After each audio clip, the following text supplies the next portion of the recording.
It is the Friday before Father's Day, and happy Friday to you. Hopefully you're having a great day wherever you are. Welcome to the Cabin Fever Podcast with Brent Bailey.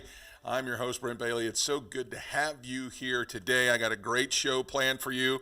I have got my dad, JP, is going to be joining us here in a little bit, and his two brothers, Mark and Dwight, and grew up, those guys, were like more like big brothers to me growing up, and we got a lot to talk about today. We're going to talk about dads. We're going to talk about the influence of a godly father in your life, and also honoring your dad today. So you got a good show ahead of you today. I'm joined today by Jody. Jody's directing today, and man, it's a big step for her. Luke was unavailable to join us today. Pull your camera down so I can see you a little bit better, because you look small sitting over there. Oh, I know. Like these curtains are going to swallow me up. Yeah, they are.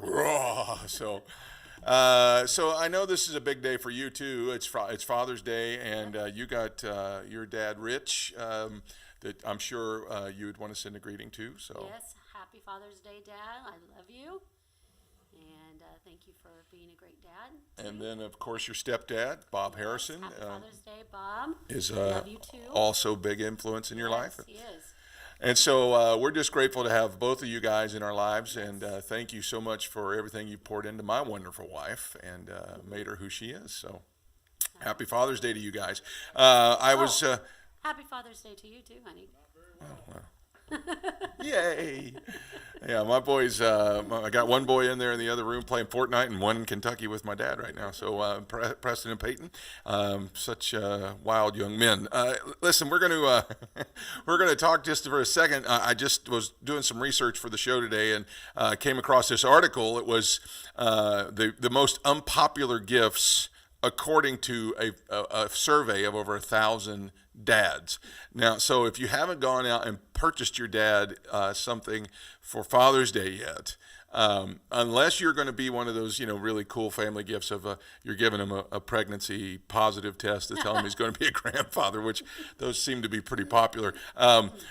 We have come up with a list here according to a survey of over 1,000 dads throughout the United States, random places. These are the things that are unpopular for Father's Day, okay? The number one unwanted gift. Any ideas, babe? What do you think it is? A grill. A grill. Actually, that would be a pretty awesome gift. Well, what? I said I have a reason behind that one. Well, what is it? That means the father has to cook on Father's Day. Well, that doesn't mean he probably would want to if he got a grill, but Sure. Especially if it was one of them really expensive ones. But anyway, the top unwanted gift, according to this survey, 32.6% of the dads surveyed said they did not want clothing. Now I'm that's exactly what I would want. I would want a clothing gift card of some kind to go shopping. Yes, The survey found that 46% of people buy clothes as a Father's Day gift. So according to this survey, you want to steer away from that. That's their least favorite gift. Then the second thing, and I'm sorry to say this because this is what a lot of people do, but Hallmark, this is detrimental. Many fathers don't like getting greeting cards, according to the people surveyed. The response found that 30% of fathers do not like receiving a card, even though 59% of people who will go and give a card to their dad for Father's Day. All right. Number 3. Here we go. Moving on. In addition to clothing and greeting cards, many fathers don't like. Any ideas? I have no idea. Books and CDs. I was going to say a book about how to be a better father. That's exactly. Ding, ding, ding, ding, ding. They do not like receiving that. Over 30% of the people surveyed said they do not like that, and they just that doesn't care for it. So, and the other one right behind it was personal care items like razors and shaving things and combs and stuff like that. Personal care items, bottles of cologne. They don't With like all that? the kids in the family that said, "Here, love you, Dad. Here's your bottle of Brut by Fabergé." All right. Now, on the bottom of the list, which means this was way down near the bottom, and so this would be the ones where you want to go with tools and appliances and electronics, or some kind of special outing like a concert or a trip or something like that. So those are the things that dads are wanting. So those might be the ones to purchase for you this year. So, babe, I would like a brand new MacBook Pro and a trip to Hawaii. Okay. According to that survey. Well, you may be going to Hawaii in March. So Usually always am. That's where we usually go in March.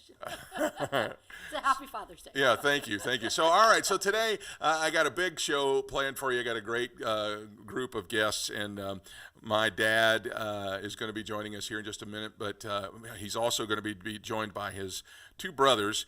Now, they had a third brother who passed away a number of years ago. He was a great man. Uncle Mike was the oldest of the 5 kids in the family. They had Uncle Mike and Aunt Sheila, and Sheila's still with us. Praise God, she's been fighting off cancer and still kicking. But we lost Uncle Mike a few years ago, and I know that on a day like today, he is remembered. Especially his family does watch the show. I've been honored to be asked to be on the board of my cousin Tony, his ministry. That is in jail chaplaincies all across the United States. He's an influencer in that aspect. And then my cousin Michelle, you guys have already met because she was on like our second or third program. She is a minister and a comedian in her own right. And on a day like today, when we have the other 3 that are still here, it's so great to remember Uncle Mike as well. But first of all, I want to introduce my dad. He is was a building contractor almost my entire childhood. I spent many summers on the job getting yelled at because I didn't clean up right or something. I'm sure he's going to have a smart aleck remarks. I have to beat him to the punch today. But we had lots of summers where we'd go to Woolahan's lumber company together, and those were great summers and really taught me a lot about being who I am today. And all that stuff that I hated doing in the summertime, I'm actually putting it to use now. Even though we pastor a church and host a podcast, I've rebuilt and remodeled our sanctuary numerous of times because of his drilling that into me when I was a child. Now, his brother Dwight is an attorney and a pastor of Faith Christian Assembly in Flatwoods, Kentucky. That's the church I grew up in, and he's also a practicing attorney and very successful in his own right. He and his wife Kathy are just great folks to be around. I mean, if you're not around them for 5 minutes and laughing, because the infection of Dwight's joy is awesome, and also has had a real strong influence in my life. And he's the father of 5 kids, and so all of them are doing great and amazing creative things in the business world and in ministry, and so he's done a great job there. And then the youngest brother is Mark, and Mark pastors Connect Church in Virginia Beach, Virginia. He and his wife Alexis have 3 kids, and now they're all starting to get grandkids now. So I think it's four grandkids for Mark, and I got to do the math here real quick. Let's see, 2, 3 for Dwight, and then 2 for JP. Now, Dad just had me. He just got it right the first time. He didn't have to have 5 kids, or 4 kids, or 3 kids, or he got it right the first time. But anyway, enough talk, enough introduction. Let's get these guys on here. Please welcome to the program JP, Dwight, and Mark Bailey. Hi, guys. It's finally, there they are. Hey. Good evening. Hey, guys. So, man, thanks, first of all, for taking the time to be here. Oh, it's an honor. Who's going to talk first? Having fun seeing my brothers. Yeah. I'm glad you got. I'm gonna say this first. I'm glad you got the order right. I am still the youngest. And, yeah, and most people would say the best looking. I'm trying to brag. I don't know. All right, JP's leaving. He's leaving. Jay's gone. Okay. Well, guys, I mean, seriously, it means a lot that you would that you would come and be with us today. So let me just get it right here. So this is Mark that's on the screen right now, pastor of Connect Church in Virginia Beach, Virginia. Now, Dwight, say something so the camera will kick over to you. Okay, I want to say something profound, I guess. If you don't quit, you'll eventually get there. That's Dad's saying. So this is Uncle Dwight right here, and then Dad, say something so that the camera will kick over to you because it's voice activated. Hello, everybody, and welcome. Okay. All Are you making fun of me? Is that what Oh, you're no. doing? No, never, never.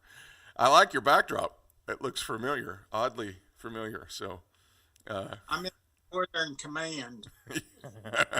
okay.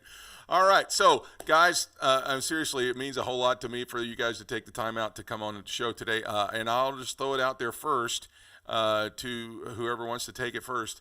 Man, Father's Day's coming up. I know that we've been without Papaw for several years, but how big of an influence was your dad in your life?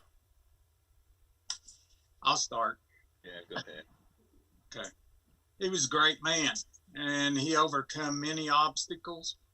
He didn't have a lot of education, but he had so much talent, and we could just go on and on. You know, I think he went like to the 8th grade, and then he taught himself to read by reading the newspaper at home. And if he had come up on a word, our mother would help pronounce it or spell it or something like that.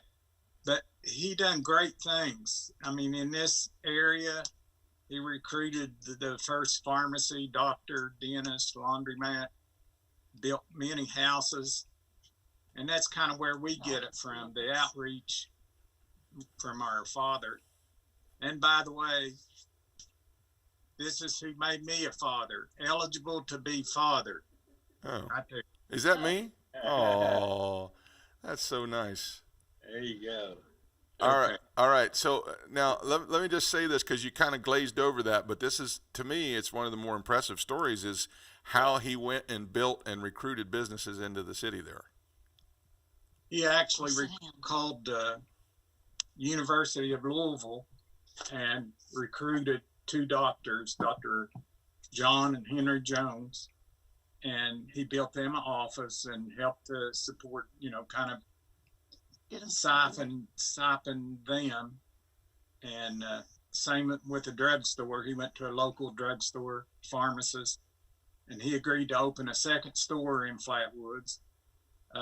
Dad provided lease to the government a post office, so we'd have a larger post office because Flatwoods was growing so fast at the time. Actually, then they had more population than they have now. I think now it's like 7,800, 7,600 people. That's 100, not 1,000. But the fact of the matter is he recognized the need and he went and built buildings almost in faith. I mean, we didn't even know about faith in those days, but almost like in faith that this is something that was needed and this is what, God's going to have to meet that need somehow. That's correct. And we had a praying mother that helped support that. Amen. All right. So what about you guys? Now you guys probably were a little too young to maybe remember those exact moments, but I know he had a tremendous influence on both of you as well. Yeah, I know. I believe I remember the phone call down there to the university. I may be wrong, but I believe I can recall that. We had a telephone in the hallway and a little kind of a desk, and I can remember it being real exciting. I mean, I was young, but I can remember, Mom and Dad talking about what they were doing, and it was, and that they had got a favorable response, and the doctors were coming, and I remember Dad saying, "Look, I'll build the building, and we'll take care of you to get you up here." So he was a real innovator, and I think JP and I and Mark, when we get together, we just are really amazed when we start thinking about how he could, he did so many multiple things. He was a builder and started out probably moving houses, and then he put all of his land together and all those maps and engineered them, and then he could build almost anything, and then he became an artist as he got older. I mean, it's just amazing how many different things he could do. He's a great dad, great father, great example. I know that he was, Papaw to me, but I mean, he didn't hesitate to talk to me like a son. Mark, I'm sure you have stories too. Yeah, I mean, I don't remember those, but I do remember, with my children even, you got to remember the Ferris wheel. Who in the world built the Ferris wheel? our dad built a Ferris wheel, had 4 chairs on it. It's all out of wood, rough cut lumber, and it was working. It was like a 20-foot Ferris wheel. You should have heard my kid. Yeah, I know that I was a little too big for that. I was too big to fit on it. It was just like a lawnmower motor, I think. I think we've lost Mark's audio, so I don't know what happened there. But did we lose all 3 of them, or are all 3 of them? Okay, the other 2 guys are there. So we've lost Mark's audio. I don't know what happened there, but he's telling the truth that he did built a Ferris wheel.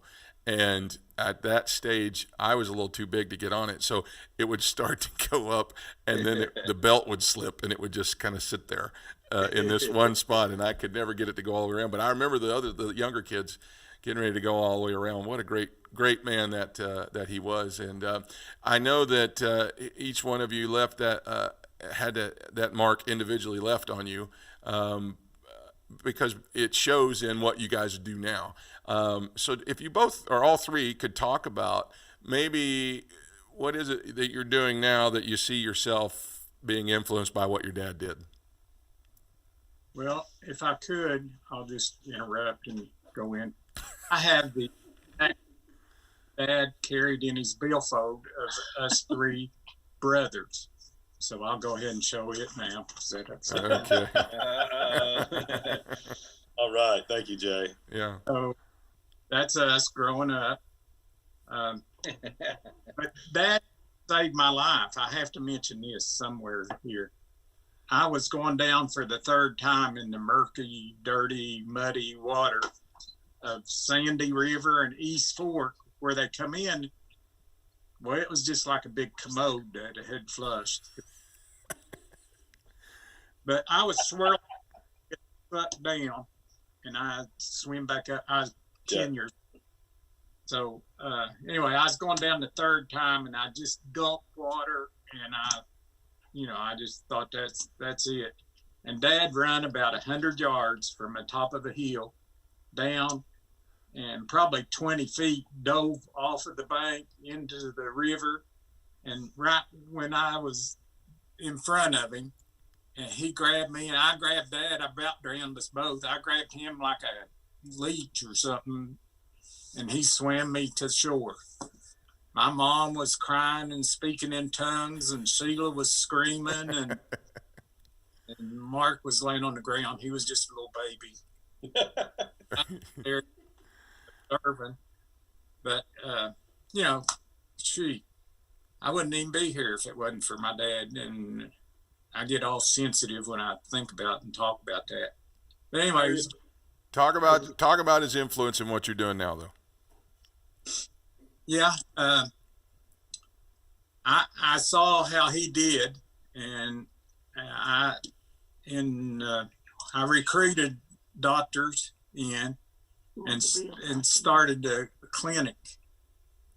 Well, before that, I wanted to build all the time. I wanted to go with Dad. I wanted to be like a tick on his side or something. I mean, I was with it. We'd ride around in the old truck. But then as we got older, and I felt like the Lord was directing me to build a clinic.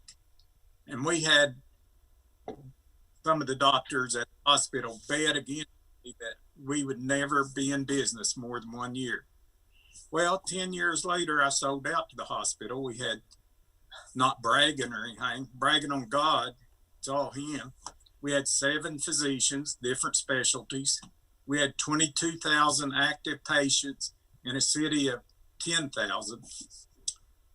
And, the guys didn't know what to think when we were in business more than 1 year. I'm sorry. No, that's okay. That's the kind of influence that you grew up looking at, as somebody else that was tenacious like that and would just dare to, go against the grain and say that this is the need, I'm going to fill it. Yeah, that's right. And then the other need was, and Dwight and Mark and Michael was all involved. We'd sit around and talk, and we'd feed off each other. And, I guess the word, maybe it's not used much anymore, but, and I'd say, well, I think we ought to build a clinic. And they'd say, yeah, let's build a clinic and let's do this. And So Dwight helped me on the legal part. We had about that much of an application to get a primary care clinic approved for the state of Kentucky. And of course, there was bets against that we would never get. Well, You was I know. So- I was there. I remember every bit of those conversations. Now, Dwight, what about you? How much? What is it that you're doing now that you can see his influence in your life? Well, after he died, I found myself thinking about him and so much, and everything I do. I would drive around in my car, when nobody's listening. I'd say, Dad, it's kind of hard to miss you when I think about you constantly. Yeah. I mean, everything, and it's funny. Instead of grieving and being so hurt, which you normally would be when you admire somebody so much you lose them, it was just like he's with me all the time. It's so weird. I mean, I know, he's not the Lord, but the Lord has done that. And it's a great thing. I mean, it's like our relationship never stopped. Yeah. And I remember the day JP was talking about, I think I was little, I was playing on the sand, on the bank with the trucks or something. And I heard everybody screaming. I didn't know what was going on. And when I looked up, my dad was running. He was working on a building up there. He was building us a little, like a summer camp, a little house to go to by the river. And so he heard JP, it was in the water and Mom squalling. So he took off flying, like JP said. He ran on a very hot day. He was soaking wet with sweat. But what I thought was amazing was, I don't know how he thought of this, but I can remember seeing this. He grabbed his little book that he kept all his information in, and he was running full speed, and he was throwing stuff out while he was running. And he threw it out on the ground, and then he got to about where I was up high on the bank, and he dove into the water like Superman. I mean, I could cry right now thinking about that, because that was my image. Yeah. Of my dad. He was Superman. Yeah. Yeah. Yeah. I know at his funeral, I picked the Indiana Jones theme song for his video tribute, because that's who he reminds me of every time we that's start true. telling stories. Mark, what about you? He walked. I figured my mic's gone. Is my mic on? Yeah, you're good. Yeah, you're no, back. you're good. You're back. Wow. Look, What he's happened? back. He's joined us, everybody. I fixed it. The dojo is back. So. All right. I fixed it. Oh no! All right. Oh no! That's great. He looked like Aaron when he did that. didn't Yeah, he? no, Looked right? just He like did. Aaron when he did that, yeah. He did. So the question before us right now is Yeah. the things that you're Okay. doing now. What kind of influence do you have from your dad? Well, I mean, I'm a master electrician. I did actually from your dad as well. JP and I wired the house on the hill. My first house I ever worked on. Really? I remember driving nails on the subfloor of the house on the hill. I remember my brothers nailing down my shoes to a subfloor to the building, the big building where Luna's Flowers used to be. When I was, we got it, Caleb. They nailed my boots down. I had new boots on, just little. And they nailed my boots down to the subfloor, and I couldn't move. And I remember hollering for Dad. Those types of things. But I remember, what I really remember is one of the first things I remember when I think of Dad, I remember the pancakes. When we would there'd be occasions, every once in a while, I think it was me and Dwight stayed home on a Sunday night with Dad, and we were watching Wild Kingdom with Marlon Perkins. Sure. Yes, sir. And Bonanza. Yeah, Bonanza, Disney World, or Walt Disney sometimes. What's the guy that used to be with Marlon Perkins? He's got his own show now. Jim, what was Jim's last name? I remember we watched him. We sat and laughed, and we were scared to death. But they were wrestling a cobra, and that like he killed that. Yeah. They were in about 4 or 5 feet of water. They told Marlon Perkins about drowned. But anyway, Dad went and fixed his pancakes, and Mom would fix pancakes once in a while, but they were the little ones. Dad fixed us pancakes, a whole skillet, covered up the whole plate, and he gave me. I don't even know how old I am, 8 years old maybe, and he gave me 3 of those. Huge. And I probably didn't eat 3-inch square piece, But I remember him cooking those pancakes. For whatever reason, that stood out to me. That he he didn't do a lot of cooking. Mom always did, but he took us aside. I didn't know he could even cook. He cooked pancakes and stuff. And for me, that's one of the things I carried, because what I would do on Saturday mornings, I'd cook my kids pancakes. That's awesome. And and he's been such an influence on me. Dad was an entrepreneurial. I remember I talked to this with Ron, and what all he was doing stuff. One time he asked me about my background stuff, and he said, "Man, that's apostolic," and just the mindset. And so we grew up with that. We grew up with that entrepreneurial, apostolic spirit, mindset, going out and doing things. I remember the garbage can he had in the basement at Napier Street, that he was making a filtration system for the Armico when pollution became a big deal.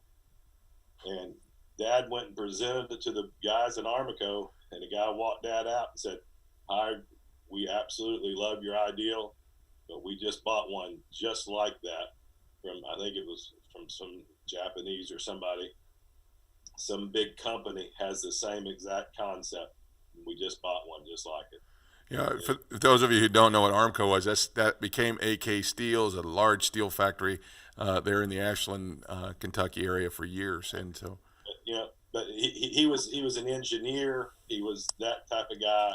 Then he's a guy, like you walk around today. I feel so inadequate in myself because we become, "Hey, what kind of tree is that?" Yeah, I don't have no idea.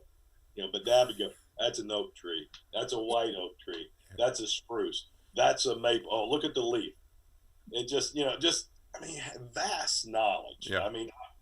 That I just don't have, and I just I don't know where he got it, how he got it, or with an 8th grade education, and he still had such vast knowledge. So, go ahead. I'm sorry. All the engineer he could have been. Yeah. Any kind of formal training, he would have probably changed the world. I know that one of the stories I remember, the painting thing, the paintbrush with the rubber tube connected to it that would siphon the paint out, and he would paint with it while he was with the blood pressure cuff pump thing, and he would. It's like Wagner tire roller. Yeah, before that ever became a thing. Yeah. Yeah. Well, the perpetual motion machine. And the perpetual motion machine downstairs, which the wheels for that are still and now some people are thinking, what are they talking about? He was trying to discover perpetual motion, so he had 2 big wheels, and he was trying to figure out how to get them to continue to. And I think the longest he got it was almost 2 hours. I don't remember how long it got. There's a rim from a bicycle and steel balls and some different things, magnets and all kinds of stuff. Yeah. He was convinced the magnetic part of the earth had a part to play in it, and that it could happen. Yeah. I tried to talk him out of it, but I couldn't. Yeah. He's believed it. Yeah, and he was he was involved in that for it seemed like for the latter part of his life. It would he'd go back and revisit it after a while. He would let it go for a while and then come back and revisit it. So, we're talking about, this is my Uncle Mark, my Uncle Dwight, and my dad, JP, and they're our guests today. And we're just talking about, because Father's Day is Sunday, and, no matter where you are and what your condition is, if you know your dad, or if your dad's not with us anymore, or maybe, you never grew up with your dad, but you had a man in your life that was a strong influence, this is the week to celebrate him. And so as we turn just from talking about Howard, for you guys, and all 3 of you have been great dads. I know I tell stories about, growing up and mom and dad get nervous because they think I'm making them look bad. Most of my stories are told in comic effect, because I had a great childhood. I make no bones about it. I tell everybody how great my childhood was. But I would say, just as an opinion from all 3 of you, God calls himself our Father. And for some people, that doesn't connect because they didn't have a good relationship with their dad. But you guys have all 3 shown the same kind of love and received that kind of love. And just kind of speak to that. I don't care who goes first. Just speak to the importance of the love that you show and the love that you received, and what kind of influence that has. You know, Brent, just while you were talking, I wanted to speak to that. I've mentioned it the other day. I think that's just you're celebrating fathers today, and what a great thing to talk about, because I think that is so many of the problems stem from the families being broken, and young men of every race growing up without a good father figure in the home. And if they don't find God, then there's nobody really, unless they find someone else who can step in there. And another great thing is that it doesn't have to be a blood relation to be to have that same father-son relationship. I know Beth and I are close, my stepdaughter, and she's awesome, and I love her just like she was my own, and I think she loves me just like I was her blood father. And I know she has a father, and I don't want to take his place or anything, but we just have a great relationship, and it's wonderful what a father can do and be, and I'm just thankful for all of his great influence. Yeah, I think it's the most important calling of our lives.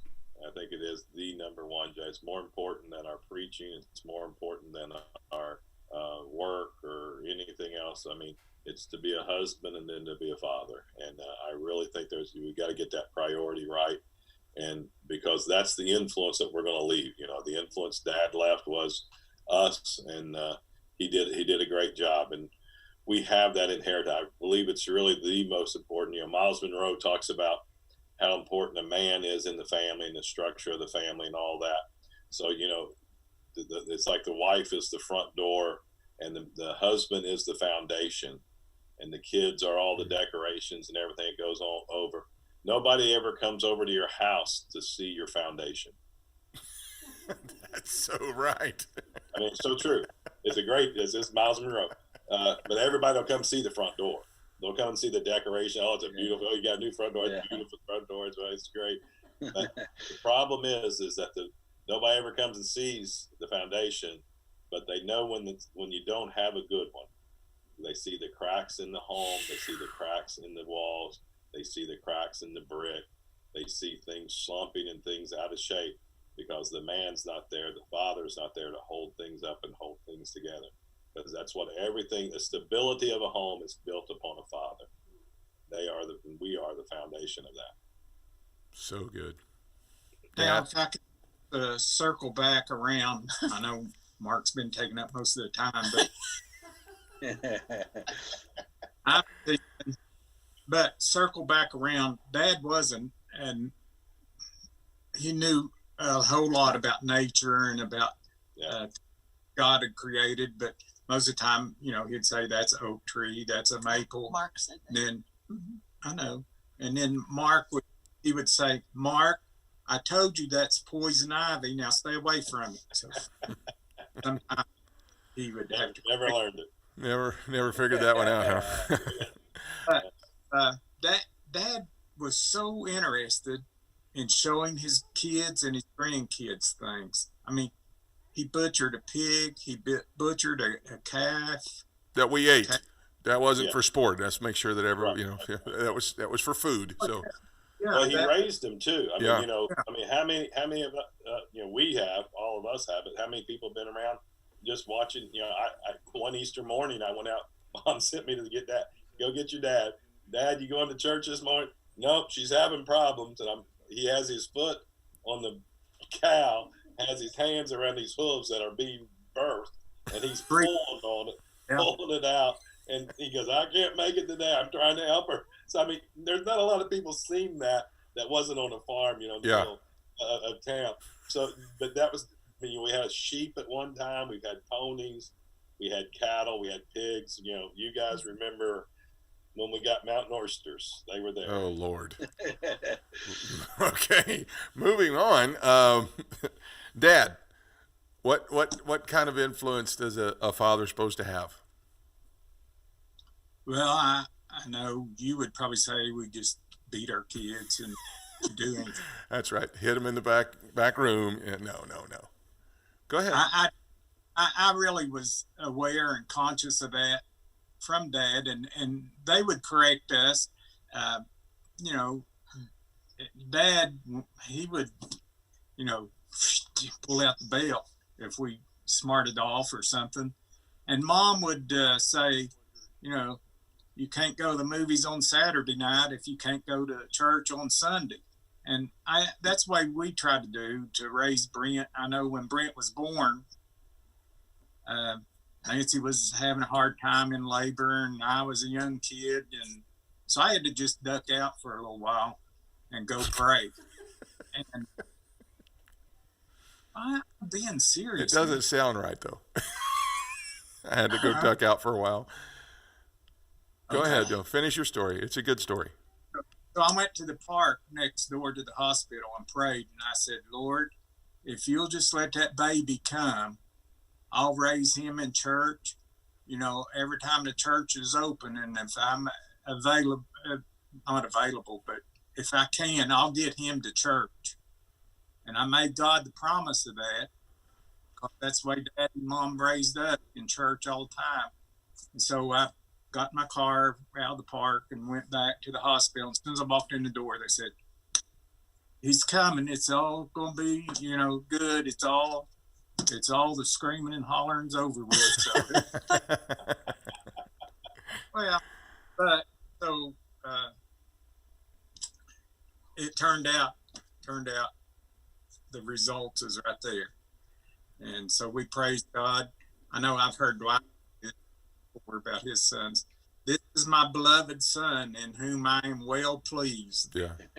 And I can say, as somebody that's been on the receiving end of you know, from Howard's kids, raising kids, and being, you know, son to you, nephew to the other two, you can see it through all of the kids. I mean, everybody has got their own niche of talent and ability and drive and determination. And, you know, I've been guilty in my life of just taking that for granted because I thought everybody talked like that and everybody thought like that and everybody, you know, and being in ministry for now all these years, it's really something to have realized that not everybody was blessed with that. And that's the thing that I want to give all of you kudos for, because you can see it in your kids.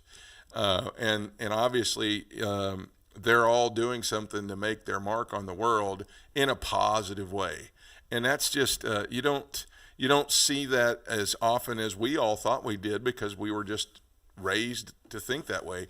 And as we go to start to wrap this up, if you could, all three of you take a turn to speak to the fathers now. You know, as on the other side of people that haven't had that, but now as the fathers, what kind of word would you speak to encourage them as their, or even if it's a father figure, to influence their kids in a positive way? Well, I would say, real quick, just that God will bless you with people who may, you know, to the people out there who may not have a blood father, but God will bring people into your life and they will be your father. And don't take it for granted, because I believe they can be a gift from God, just like your natural father. And then I think about the children, you know, the great kids I have, Amy, Matt, you know, Jenny, Luke, and Faith, and, you know, Beth and Bill now, and all the way down. They're just such blessings that it's worth it. The thing that I believe, you know, in the New Testament, it talks about God doesn't treat us like orphans, and he disciplines an orphan. I mean, he would discipline his son, it says, Paul said. And so if you're not a son, you know, he may not be able to discipline you, but you should, in other words, I think that applies to your kids. It's worth the time and the effort to put into your kids, you know, that you care enough about them to correct them and to try to help them. And I think we're missing a lot of that today. Man, that's so good, Dwight. So good. I'll be quiet for a minute. No. Go ahead. I was just amening you. I know it kind of fed back funny there. I was just amening. That's good. Yeah, I can hear the other guys, but that was just real quick what I had on my heart. I know that, okay, while you're up there, I know that, you know, you had, you know, 5 kids, and then Kathy had 2 kids, and so 7, that's a big That's a big tribe. brood there. Yeah, it's a tribe. But I know that you would take your time to discipline your kids. I mean, I know because I was some of them's youth pastors, and I know that there was times of that. A lot of people would tell you, I know the old saying was, it's, this is harder on me than it is on you. But I think that's true now. It does seem uncomfortable to discipline your kids nowadays because there's so much, I need to do this and I got to be this, but it is worth it, isn't it? It sure is. And when you see how they grow and become talented and successful, you just think, oh, it's just so worth it. And just one other thing I'll throw in there is that if you're a father, you have different kids. I found that, boy, I think every one of them are different. Every one of them have their own way. And, some of the girls, if I just would frown at them, that would discipline them. I mean, that would be enough. And then, some of the others, the guys, you could whip them and it didn't really make any difference. It didn't help. So they're big and stubborn. They don't care. So it's just different things affect different people. And plus, they're growing and developing, and if you can let them be who God is wanting them to be, and who they are, don't try to make them you. I think you're so much better off because they're not going to be exactly the same as you are, and no matter how bad you want them to be. That's good. That's good advice right there. Really good advice. Mark? Yeah, I think I just like to confirm what everybody's been thinking. Yes, Brent was spoiled the whole time he was. I was there. I saw it. You're welcome, JP. But I really just want to just encourage all the men that are fathers, and especially, I think it's a special calling when those men that step into a situation and men that step up and are stepfathers and those type of things. Don't think that you're not qualified. Don't think you can't do it. Don't be discouraged with it. And they're going to test you worse than but understand and know the natural children test their own natural parents and fathers. They'll, you're not my dad. Well, that's okay. I'm your dad. It's here. That's got to do it. And know that they rebuttal us for the natural on the natural side as well.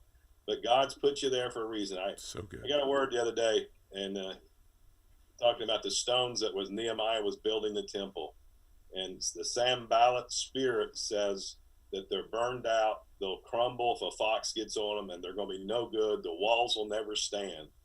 And then you can go to Peter, and Peter says that we are living stones. And the Lord just showed me that there are living stones that have an umbilical cord connected to them, and every time we get burned, we get refreshed, we get renewed, we get regenerated.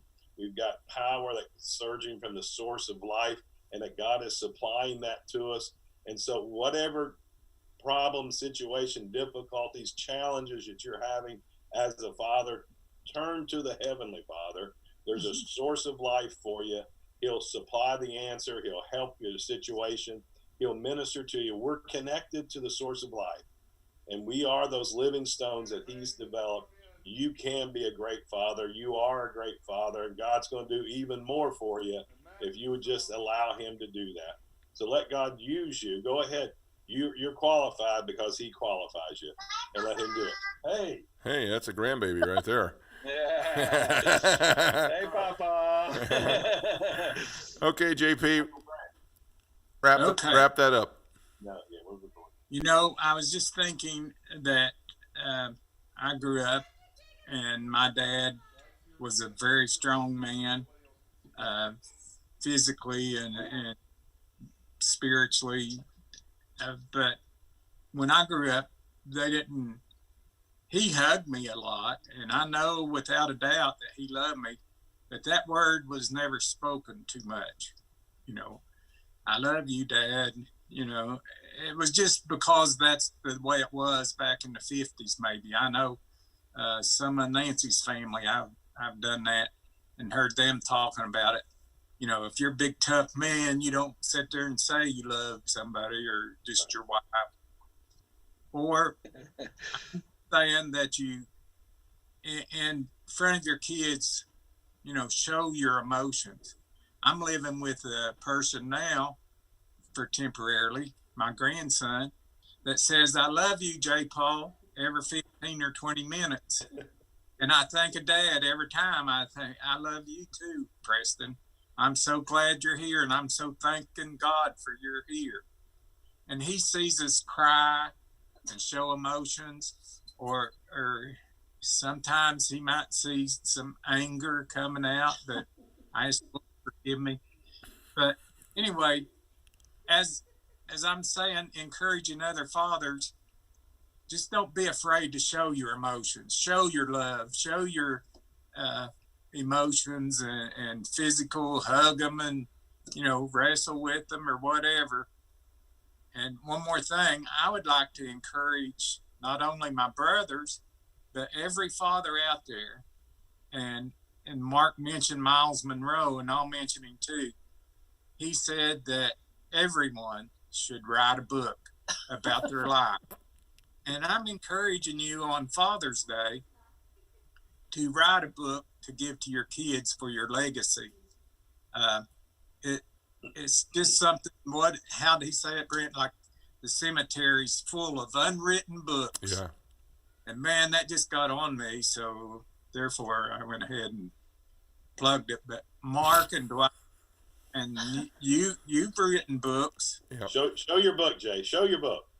Okay. Hey, Well, here it comes. Intangible prosperity. This is today's for your gift of any donation. This podcast has been sponsored by Intangible Prosperity. Come on, bring it up there. so Turn anyway, it around. Flip it over. There you go. on the back. I Make can sure. see you. That look good. Okay. I just to get that in. I mean, I'm telling you, fathers, you can do that.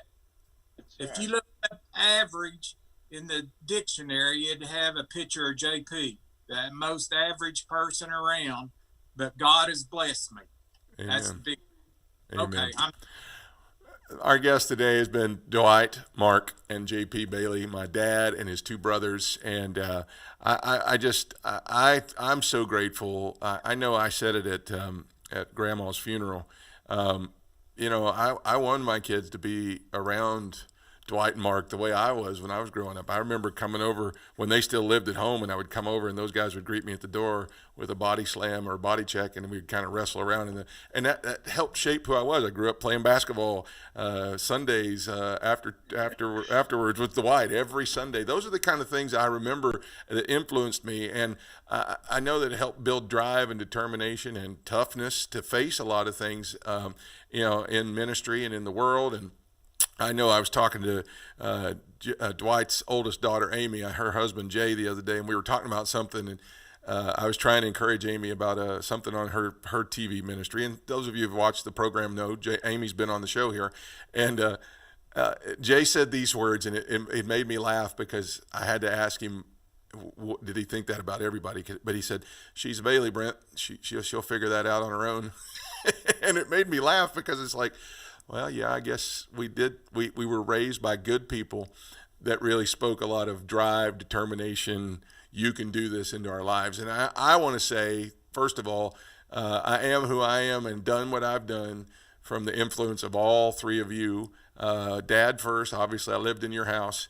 But Dwight and Mark, you guys don't even know the influence that you've had on my life over these years because you were good uncles that were there, and just like I say all the time, your kids are like my brothers and sisters. I was the only child growing up, but I'm thankful and grateful to have you guys in my life and to have spoken in my life. And as we go to wrap this up, I'll say this to those that are watching: if you have kids, take the time to invest into them, because what you are investing into them is going to pay off in great measure. Beyond your wildest dreams. To go back and I see what my cousins are all doing now, all the way from Mike's kids all the way down to Mark's kids, from the oldest Tony all the way to the youngest in faith. It's an investment from good parents and good dads. And so I just want to encourage you, if you're a dad today, invest in your children. If you're a kid, man, honor your dad today, this weekend. Honor him in some way, shape, or form. When we had Daryl Strawberry on a few weeks ago, Daryl said that he didn't know his dad. but the coaches that he had in his life are who made him who he was. So whoever you are, wherever your situation is, honor your father this weekend. And if you're a dad, invest in your kids this weekend. This is the time how we can heal our land and make this nation what it's supposed to be with the influence of those guys and you men that are out there. So I want to say thanks to you guys for coming and being on the program with me today. It really meant a whole lot to do this. I was trying to think from the very beginning of the show, 2 or 3 shows in, how I can get everybody on. And I just felt it in my heart then. I said, just wait for Father's Day. It'll be the perfect time. So I want to just say how much I love all 3 of you, just tremendously. Grateful to have you guys in my life, and thank you for all the investment that you made in me. Thanks, Brent. We're so proud of you too. We just want to say for everybody, we're so proud of your ministry and all the things you're doing, you and Jody and your family, and all the grandkids, all Dad's grandkids. They're all doing great stuff. All right. Love you, Brent. Thank you.